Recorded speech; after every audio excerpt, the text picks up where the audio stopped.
hot topic in the law of data security is cyber insurance. Many insurance companies have recently started to issue policies that are specific to cyber incidents and cyber breaches. This field is very unsettled, such that there's no standard form for cyber insurance. There's no standard way to state what's covered under a cyber insurance policy. And therefore, there's a lot to be learned by enterprises who might be interested in purchasing cyber insurance. You could consult a number of different insurance companies and find very diverse policies, all that are called cyber insurance policies. But if you actually read the details of these policies, you could see that they cover many different things. And therefore, from the point of view of an enterprise that is seeking to use insurance to manage its risk in the information security field, the organization is left without a lot of clear guidance on exactly what's a good deal and what's not a good deal.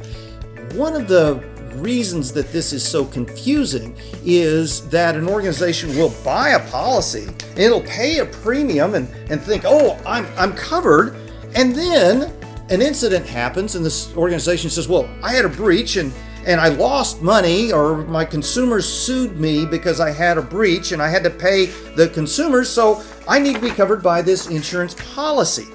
But what can happen is then, after the breach has occurred, the insurer reads the details of the policy and compares it to what exactly happened, and the insurer decides, oh, that's not covered under the policy, so you're not going to get covered, or you're not going to get any kind of compensation.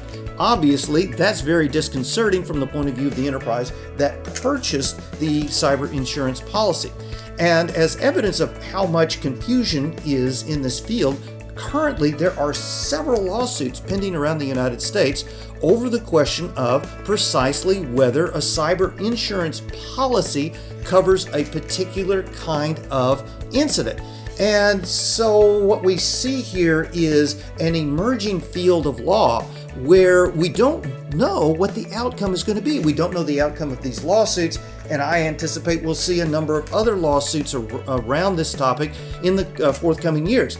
Thus, the purchase of cyber insurance is very different from purchasing traditional commercial insurance like property insurance. Property insurance has been around for well over a century, and there's been a lot of standardization around property insurance so that when an enterprise buys property insurance, they have a pretty good idea of what's going to be covered, a fire, a flood, and so on. But in the cyber insurance world, we're still in the wild, wild west.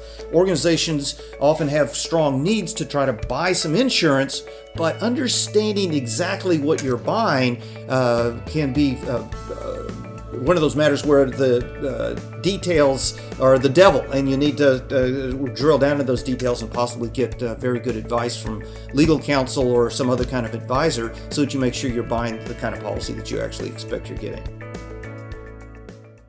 In order to learn more about the course that I teach at the SANS Institute, you can click the link below. Also, another link below provides more information about me and my work in private practice.